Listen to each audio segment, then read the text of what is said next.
Aristóteles, importante filósofo da Grécia Antiga, nasceu na cidade de Estagira, na Macedônia, em 384 a.C. Mudou para Atenas ainda muito jovem, onde foi aluno de Platão durante muitos anos.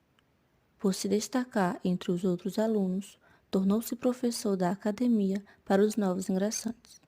Estudou sobre filosofia, lógica, física, biologia, psicologia, ética, política e retórica.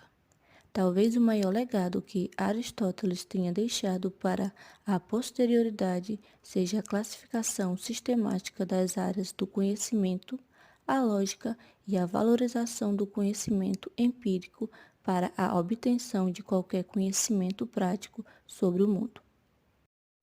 Platão e Aristóteles são semelhantes em relação à existência do homem contemplado no mundo e o significado dessa existência. Ambos tentaram entender o que significa estar ciente de uma existência e como a existência está relacionada à dos outros. Platão foi aluno de Sócrates, Aristóteles foi um estudante de Platão. Embora ele discorde de seu professor sobre alguns pontos-chave, muito do trabalho de Aristóteles é considerado uma evolução das ideias formuladas pela primeira vez por Platão.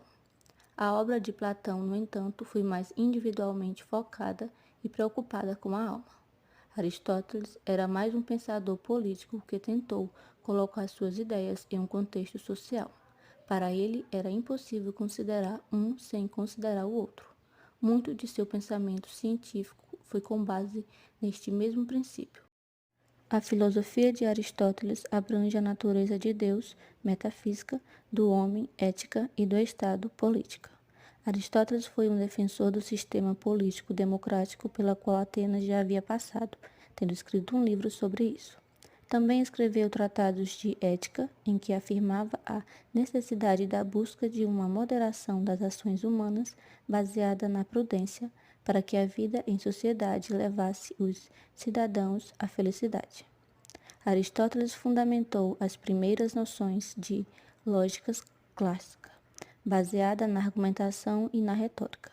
Em seus estudos, que buscavam algumas noções metafísicas, como a divisão das categorias do que se fala, ele buscou uma forma de linguagem que fosse normalmente válida e que buscasse argumentos que fossem fundamentados em premissas. Surgiu aí a noção de silogismo. Acompanharemos agora uma entrevista direto do jornal Memórias com o filósofo Aristóteles. Boa tarde, falamos para o jornal Memórias, direto da UESC, onde encontramos lendas da filosofia, Aristóteles, que se encontra aqui em seu canto, refletindo sobre sua vida na filosofia. O senhor Aristóteles permaneceu na academia de Platão por muitos anos e até se tornou professor dos novos ingressantes. Poderíamos explicar por qual motivo se desligou da academia de Platão? Ô meu mestre, Platão morreu em 348. Eu pensava que iria receber um cargo de gestão importante na academia, mas isso não aconteceu. Confesso que fiquei um pouco desapontado, então resolvi me retirar da academia, parti de Atenas em 347 para a cidade dos Atenos, na Ásia Menor, indo me tornei um conselheiro político. Compreendo. O que aconteceu depois desse período? Retornei para a Macedônia, onde me tornei professor acadêmico de Alexandre, herdeiro da Academia Macedônica. O senhor concordava com todas as ideias de Platão enquanto estudava com ele? Platão era um idealista, acreditava que Existia um mundo sensível onde ficam os objetos que são cópias e têm aparências vazias. E um mundo inteligível onde contém a essência de coisas em si. Em parte se concordo com estes, existe um conhecimento intelectual ideal que é importante. Como o Senhor define ética e política? Para falar sobre esse tema, precisamos falar um pouco de virtude. Acredito que todos nós temos a virtude e ela determina a nossa função dentro da sociedade. Compreendo, mas o que seria essa virtude? A virtude é um hábito de fazer o bem. Para ser ético, precisamos ter o hábito de praticar esse bem. A virtude se encontra no meio dos vícios. Aquilo que falta, o vício por deficiências, e aquilo que é o excesso, o vício por acessível. Senhor, acredito que a nossa virtude é o fator determinante da nossa profissão na sociedade? Sim, acredito que temos virtudes diferentes e superiores às outras. E essas virtudes vão nos direcionar para algo que sejamos o melhor na nossa profissão.